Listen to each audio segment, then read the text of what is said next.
I went to school at a prestigious private school growing up from grades 3 to 12. We wore a uniform, we were out in the country. The sports that the main sport the girls played there was field hockey, and the boys played rugby. It was some sort of anachronistic thing, as you can imagine. My sister went there from grades 1 to 12. I don't have a lot of fond memories of that place or the teachers. And the teachers I really didn't give a fuck about. I don't remember their names even. I remember the last names of some that I maybe would rather forget. But the teachers I actually liked a lot, I remember their first names and surnames, both. And that's a good indicator that they had an impact on me. So there was Jack Hay, an old beat cop who was hilarious, who taught us social studies. He focused on contemporary politics and stuff. And then the other social studies guy, Bruce Wilson, who was a genius. He knew the royal family of Britain off the top of his head, like for generations. I loved that guy, Bruce Wilson. And then Bridget Stewart, who was my grade 7 English teacher, just when I needed her in my life in grade 7. I was starting to get more and more passionate about books and stuff. And she had a caustic sort of manner, ironical. She would make little sarcastic jokes and stuff, and we loved her for that. She introduced us to Shakespeare, really. She introduced us by way of Romeo and Juliet, which we read large sections of out loud in class, and I was just floored by it. It sounded so amazing read out loud. And I was thinking, I was the one kid in grade 7 who was like, what do you mean this whole play was written in iambic pentameter? How do you even do that? Like the rhythmic beats are precise all the way through. This must have taken him a very long time. And then I loved Romeo and Juliet because it ends with a double suicide, and you're like, what the fuck? And it's sort of funny and ridiculous, but it's also like dark. I love that. And back then, all the kids in grade 7 pretty much who were at all cool, we all loved the Kids in the Hall, a Canadian sketch comedy troupe. And they were very ironical and droll and satirical. And we all sort of seemed to get it. And Bridget Stewart, Mrs. Stewart, loved the Kids in the Hall too. And so we would actually talk about it in English class. And it was on CBC, the national broadcaster. In the U.S., to watch Kids in the Hall, you had to have HBO. But everybody in Canada watched the Kids in the Hall, basically. And Bridget Stewart said something in class once that I'll always remember. She said, Americans don't really get satire. This is why it sometimes flies over their head, and they think it's supposed to be serious, and they don't understand why it's significant. And that turns out to be pretty true, but I think it's more universal even than that.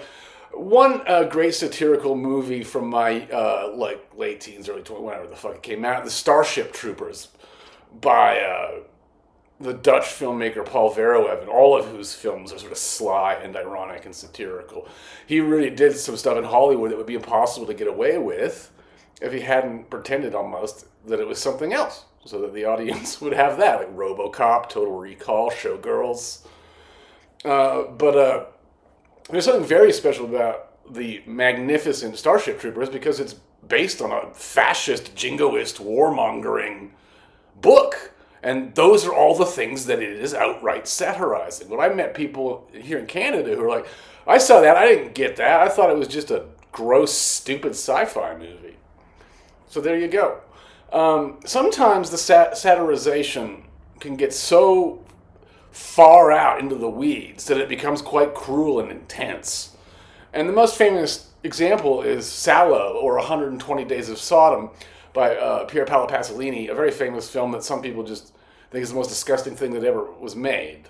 I recently saw an interview with John Waters where he was talking about it, and he said, you know, those young actors who are underage and naked through like most of the movie, apparently they were having a great time, and they had trouble not laughing while they were making the movie. Especially, they're supposed to be eating human excrement, but it's just chocolate, and they're all naked, and they had to laugh just to sort of help blow off steam.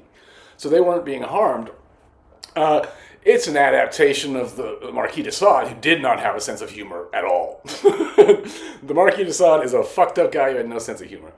120 Days of Sodom. That's the worst book to start with if you want to read him too, because it's nasty. But Pasolini saw a reflection of the Italian fascists of the Second World War, and Salo, the place where Mussolini's little kingdom was set up, away from the hoi polloi.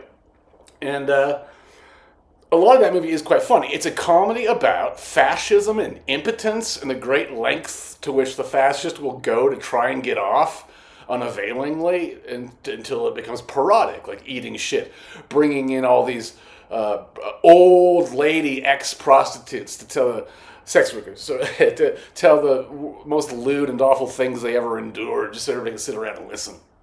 It's a comedy. Unfortunately, with Salo, like the last 15 minutes are almost unwatchable because it goes from all this weird sexual kink stuff into torture. And it's ugly. It's not funny at all. The reason I don't ever want to watch Salo again is I don't ever want to watch the last 10, 15 minutes, frankly. Very few filmmakers then have gone on. Pasolini was killed by a sex worker himself, a little gigolo boy who then stole his car 3 weeks before Salo even came out. And it felt like the end of cinema, that around the time Realm of Senses, Oshima as well. The cinema's over if this is what's happening. But the cinema wasn't over. The only film in the 21st century that goes as far as Salo into the comedy of cruelty is Lars von Trier's The House That Jack Built, his serial killer farce with Matt Dillon. I saw it at a film festival in a crowded theater and nobody laughed at all. And every single scene or sequence is a joke of some kind.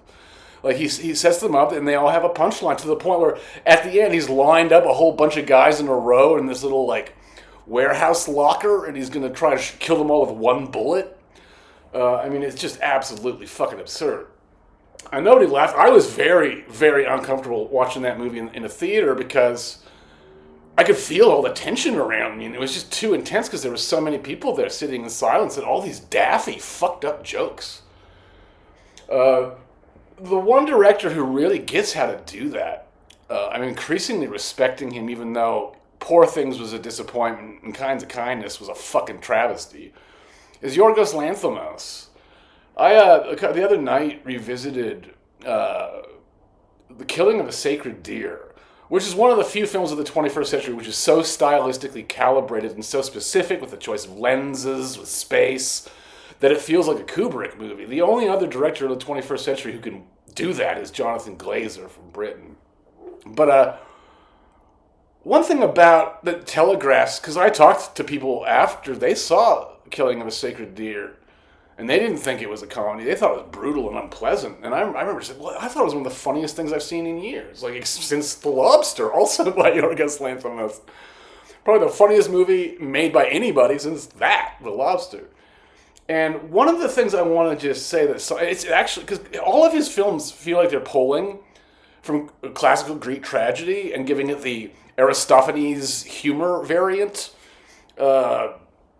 And that's what's happening in that movie. And Colin Farrell, who's not usually a very good actor, sometimes quite dreadful, really bad, kind of good in Miami Vice, the movie, by Michael Mann, because he plays like him and Jamie Foxx are like Bressonian models. There's very little emoting or acting in that film.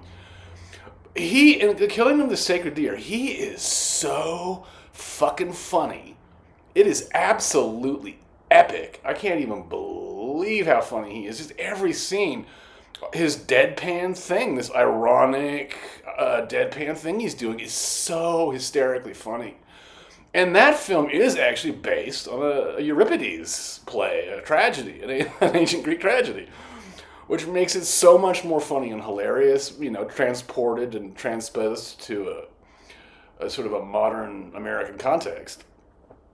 Great cast, everything about it just works. And much like The House That Jack builds up to a crescendo involving a gun, so does The Killing of a Sacred Deer. But it's so whirligig and absurd and brilliant that you're just like, maestro!